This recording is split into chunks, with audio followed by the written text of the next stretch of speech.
है। ऐसी खबरें आपके सामने हम लेकर हाजिर होते हैं। तो आज ऐसी ही एक बड़ी, अनोखी और बहुत अच्छी खबर लेकर हम आपके सामने आए हैं और वो खबर है तबरेज खान के बारे में। आपको बता दें कि तबरेज खान पहले कोरोना पॉजिटिव हुए, उनकी जो रिपोर्ट थी वो पॉजिटिव आई, उनका ट्रीटमेंट हुआ, वो ठीक हुए, घर गए, आज स्वस्थ हैं, हेल्दी हैं। और आपने यह भी सुना होगा कि दिल्ली सरकार की तरफ से प्लाज्मा थेरेपी पर जोर दिया जा रहा है। अपील की गई थी कि जो मरीज कोरोना के ठीक हुए हैं वो आगे आएं और अपना प्लाज्मा डोनेट करें। तो सबसे पहले तबरेज खान सामने निकलकर आए हैं, उन्होंने अपना प्लाज्मा डोनेट किया है। ये उन लोगों के मुंह पर बड़ा तमाचा है जो कोरोना को धर्म से जोड़कर देख रहे थे। क्यों राजीव? बिल्कुल विपनेश, आपने बिल्कुल ठीक कहा कि तबरेज खान एक नायक बनकर के उभरे हैं। जहांगीरपुरी के रहने वाले हैं। इनको कोरोना पॉजिटिव इनका टेस्ट आया था, इनको क्वारंटीन भेज दिया गया था। जब ये स्वस्थ हो गए तो जब प्लाज्मा डोनेट करने की बात आई और ये हुआ, थोड़ी आज हम लोग इस चर्चा में बताएंगे कि प्लाज्मा थेरेपी क्या है, कैसे डोनेट किया जाता है, क्या क्या चीजें होती हैं। जब प्लाज्मा डोनेट करने की बात आई तो ILBS जो संस्थान है उसने तबरेज खान, चूंकि वो ठीक हो गए थे, उनसे संपर्क किया कि आप प्लाज्मा डोनेट करना चाहेंगे, क्योंकि हम एक प्रयास करना चाहते हैं। ऐसा लगता है कि बीमार से ठीक हुए, कोरोना से संक्रमित व्यक्ति अगर ठीक हो गया और वो प्लाज्मा डोनेट करेगा तो और 4 बीमार, 4 कोरोना पॉजिटिव स्वस्थ हो सकते हैं, ठीक हो सकते हैं। ऐसा एक आंकड़ा, ऐसा एक रिसर्च, ऐसी एक उम्मीद दिखाई दी। जो LNGP में 4 ट्रायल हुए थे वो बहुत ज्यादा सक्सेसफुल हुए, तो उसके बाद सरकार की तरफ से उसके बाद ये हुआ तो तबरेज खान सहर्ष तैयार हुए। वो आए हॉस्पिटल में, उन्होंने प्लाज्मा डोनेट किया। आपको मालूम है प्लाज्मा 200 ग्राम के आसपास खून लिया जाता है और उसमें से प्लाज्मा एक्सट्रैक्ट करने में आधे घंटे का वक्त लगता है। कुल 2 घंटे का प्रोसीजर है। फिर आपका 200 ग्राम खून आपको वापस चढ़ा दिया जाता है ब्लड से प्लाज्मा निकाल करके, और वो दूसरे जो 4 मरीजों में एक व्यक्ति से निकाला गया प्लाज्मा 4 व्यक्तियों को ठीक कर सकता है। यानी कि जो लोग ऐसा सोच रहे हैं कि ब्लड लिया जाता है, ब्लड नहीं लिया जाता है, नहीं, ब्लड से प्लाज्मा लिया जाता है। जैसे आपको मालूम है डेंगू के समय भी ऐसा होता है। तो जब पहले तो प्लेटलेट्स जब डाउन होती है ना, तो एक एक्सटेंट तक ब्लड लेने के बाद फिर प्लाज्मा लिया जाता है। फिर वो प्लाज्मा जिस तरह से उसमें लिया जाता है डेंगू में, उसी तरह से इसमें लेते हैं, तो फिर ब्लड उस आदमी को वापस कर दिया जाता, वापस चढ़ा दिया जाता है। जी, बिल्कुल। तबरेज खान जब गए थे तो 2 घंटे का वक्त लगा था। अब हम यही खबर हम और विपनेश लेकर के आए हैं कि हिंदुस्तान में जो लोग एक धर्म विशेष से कोरोना को जोड़ रहे थे, उनके मुंह पर यह करारा तमाचा है। अब वो 4 मरीज जो ठीक होंगे तबरेज खान के प्लाज्मा से, वो हिंदू है कि मुसलमान, ये आपको पता नहीं चलेगा। और मुझे ये पक्का यकीन है कि कोई डॉक्टर वो प्लाज्मा जब चढ़ाएगा किसी मरीज में तो ये सोच के नहीं चढ़ाएगा कि ये तबरेज खान का है। बिस्तर पर लेटा व्यक्ति, हॉस्पिटल में वेंटिलेटर पर गया व्यक्ति, डॉक्टर के लिए एक मरीज है, न वो हिंदू है न मुसलमान है। और वो प्लाज्मा जिससे वो ठीक हो सकता है वो किसी हिंदू मुसलमान का नहीं, इंसान का प्लाज्मा है। जानवर का खून, जानवर का प्लाज्मा इंसान में नहीं चढ़ता है। खून का रंग सबका एक है, प्लाज्मा एक है। तबरेज खान को हमारा न्यूज 24 की तरफ से सलाम है कि 4 मरीजों को ठीक करने के लिए वो आगे आए। दूसरी बात मैं ये भी बता दूं कि जो प्लाज्मा उन्होंने डोनेट किया था उससे 2 मरीज जो वेंटिलेटर पे जा सकते थे वो वापस अब सामान्य स्थिति की तरफ बढ़ रहे हैं। और ये एक बहुत बड़ी बात है कि जो 2 व्यक्ति जिनकी स्थिति खराब थी, वो उनके प्लाज्मा डोनेट किए जाने की वजह से अब उससे, उस थेरेपी से उनका इलाज हुआ है और वो अब सामान्य, मतलब उनकी तबीयत ठीक होने की स्थिति में, अब वो जनरल वार्ड में शिफ्ट होने वाले हैं। बड़ी बात कही कि हीरो अगर कोई है अभी तो वो तबरेज खान सामने निकल कर आए हैं। ये इन्होंने इंसानियत की मिसाल पेश की है। इन्होंने बताया है कि कोरोना किसी जाति धर्म विशेष का नहीं है। देशभक्ति असल में तबरेज खान ने दिखाई है, ना कि उन लोगों ने जो घरों में बैठे हैं, बड़े बड़ी बातें कर रहे हैं, जो कोरोना को जाति धर्म से जोड़कर देख रहे हैं, लेकिन सामने निकलकर नहीं आए हैं। राजीव, मैंने ठीक कहा? खासकर वो मौलाना, वो जो धर्म के ठेकेदार बनते हैं, कहां हैं अब वो?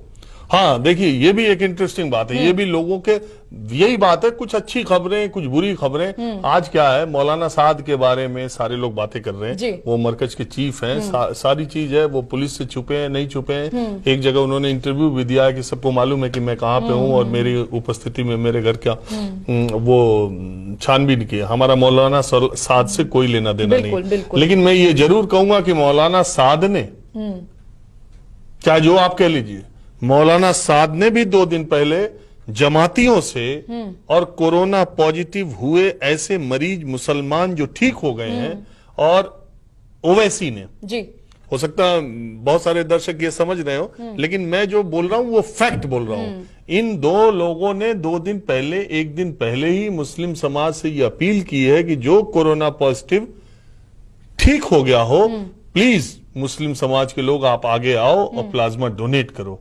लेकिन मैं कहता हूं कि ये रास्ता तबरेज खान ने दिखाया है। बिल्कुल। और ऐसा आप शख्स, वो जिस इलाके में रहता है, वो खुशवंत सिंह कहते हैं ना कि दिल्ली एक ऐसा शहर है जिससे आप इलाके में रहने वाले व्यक्ति के हिसाब से उसकी सामाजिक आर्थिक हैसियत का अंदाजा लगा लेते हैं। तो जहांगीरपुरी उस आदमी का एड्रेस है। तो मैं अंदाजा लगा रहा हूं कि वो कोई रईस आदमी नहीं है, वो कोई पीएचडी या यूनिवर्सिटी में पढ़ा लड़का नहीं होगा। जहां तक मुझे उम्मीद है, वो इलाका मजदूर पेशा लोग, कामगार लोग, अपने हाथों के हुनर वाले लोग उस इलाके में ज्यादा रहते हैं। मिडिल क्लास फैमिली से हो सकता है, लोअर मिडिल क्लास आप कह सकती हैं। और अगर वो लड़का, वो आदमी, वो शख्स जाकर के तबरेज खान अस्पताल में लेट जाता है कि मेरा प्लाज्मा लो और 4 मरीजों को ठीक करो, तो मैं समझता हूं कि हिंदुस्तान की इसी भावना की वजह से हिंदुस्तान का, क्योंकि हम लोग इस बात, राजीव, अगर तबरेज खान आगे आए हैं तो बाकी के जो कोरोना मरीज जो ठीक हुए हैं, हेल्दी हैं, तो उनके लिए कहीं ना कहीं एक एग्जाम्पल सेट किया है तबरेज खान ने कि आप डरिए मत। जब मैं आ सकता हूं, जब मुझे कोई दिक्कत नहीं है, आई एम हेल्दी, जब मैंने प्लाज्मा डोनेट कर दिया, तो आप भी आइए, किसी एक की जान तो बचा लेंगे आप। एक की नहीं, एक व्यक्ति के प्लाज्मा से 4 कोरोना पेशेंट ठीक होंगे। कुछ प्लाज्मा थेरेपी के बारे में दर्शकों को बता दें।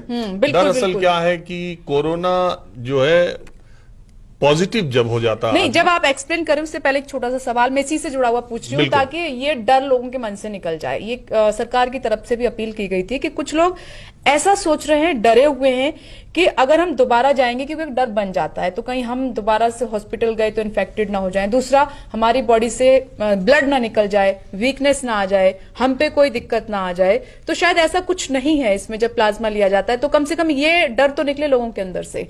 देखिए, एक विपनेश, एक चीज ये भी है कि अब लोगों के दिमाग की क्या बात कही जाए।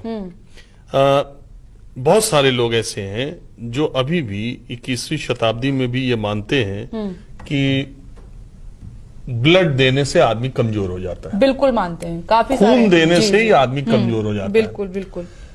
मैंने अपनी जिंदगी में कम से कम 10 से 15 बार खून दिया, ब्लड। क्या बात है। 10 से 15 बार दिया है। और मैं आपको बता रहा हूं, 1% ब्लड देने के बाद मुझे कभी नहीं लगा। अभी हमारे एक, तो राजीव, कौन सा ब्लड ग्रुप है आपका? तो लोगों को जरूरत पड़े बी पॉजिटिव है मेरा। अभी मेरा भी बी पॉजिटिव है। हाँ, तो जो हमारे मित्र हैं प्रियदर्शन, हमारे ऑफिस में, आप जानती हैं, जी, उनके फादर, अभी उनकी तबीयत खराब थी, बिल्कुल हॉस्पिटल में एडमिट थे। हाँ, उनको, तो हम लोग उसको एक बोतल, तो मैंने कहा चलो मैं दे देता हूँ। तो मैं गया उसके साथ, तो वो बेचारा, जब मैं ब्लड लेटा हुआ था देने के लिए, तो उतनी देर में जूस और ग्लूकॉन सी और ये सब लेकर के, वो ग्लूकॉन डी वगैरह, डी सारी कुछ गाड़ी में ले सेट करके रखा हुआ था। तो मैं उठा, तो मैं किसी का फोन आया था, तो मैं बात करते करते ही दे दिया। अच्छा, ओके। मोबाइल पे बात कर रहा था, और दूसरी तरफ से मेरा ब्लड ले लिया। मैं उठा और मैं, नहीं, इस बात का तो पूरा ख्याल रखते हैं वो, जब आप ब्लड डोनेट करने जाते हैं तो वो खाने पीने का किस तरीके की फॉर्मेलिटीज होनी चाहिए। कुछ भी नहीं, मैं फोन पे बात करता रहा। मैंने उसको बोल दिया नर्स को कि आप निकालो, कोई बात नहीं। और मैं फोन पे बात करता रहा, और मैं आकर के गाड़ी में बैठ गया। उसने कहा जरा जूस पी लो, जरा Glucon C P low, D P low. मैंने कहा यार इसकी कोई जरूरत नहीं है, इसकी कोई जरूरत नहीं। और मैं आ गया ऑफिस, और मैं ऑफिस, आपने कुछ भी खाया पिया नहीं? कुछ नहीं, पानी पीते हुए चलाया, ऑफिस आज में ही गया था जी। ओके। ऑफिस में ही था, यहीं से जाके दिया और पूरे टाइम ऑफिस रहा। और मेरे ही बहुत सारे दोस्त हैं जो अपने नजदीकी रिश्तेदारों को जब ब्लड देने की बात आई तो हॉस्पिटल से गायब हो गए और मोबाइल भी नॉट रीचेबल हो ये गया। होता है क्योंकि उनके और अंदर वो डर पढ़े बैठा लिखे हुआ है, लोग डर हैं। बैठा हुआ तो है। प्लाज्मा जिसको जान ही नहीं रहे कि ये शरीर से क्या निकल रहा है, exactly। तो उसको देने के लिए तो लोग और भी राजीव, डरते हैं। हमारे ब्लड में red cell, white cell, plasma और प्लेटलेट्स, ये चार होते हैं। नहीं, जो इंपॉर्टेंट चीज इसमें प्लाज्मा की जो हम चर्चा कर रहे हैं, प्लाज्मा सिर्फ इसलिए एक्सट्रैक्ट करते हैं ब्लड से क्योंकि जो बीमार व्यक्ति है इन्फेक्शन होने के बाद, यस, इन्फेक्शन होने के बाद जब वो ठीक होता है तो उसके शरीर में एंटीबॉडीज डेवलप हो जाती है। Yes, उस रोग से लड़ने के लिए एक इम्यून सिस्टम डेवलप हो जाता है जो ठीक हो जाता है जी। तो अगर वही प्लाज्मा बीमार व्यक्ति में ट्रांसफ्यूज किया जाए तो वो बीमार व्यक्ति भी ठीक होने की उसकी संभावना ज्यादा है। ये थेरेपी इस्तेमाल की गई हिंदुस्तान में, दिल्ली के ILBS हॉस्पिटल में डॉक्टर सरीन, SK सरीन बहुत बड़े डॉक्टर हैं जी। वो अभी पीछे दिनों उन्होंने ये प्रयोग किया है जी, बिल्कुल। और तबरेज खान के प्लाज्मा से जो मरीज ठीक हुए हैं, मतलब ठीक हुए का मतलब डिस्चार्ज नहीं हुए, बेटर पोजीशन हुई है, तो उन्होंने दिल्ली सरकार को रिपोर्ट किया, दिल्ली सरकार को रिपोर्ट किया कि हमारे यहाँ ऐसी ऐसी चीजें, हमारे यहाँ एक डोनेट करने के लिए तबरेज खान आया था और उनसे हमने ये किया।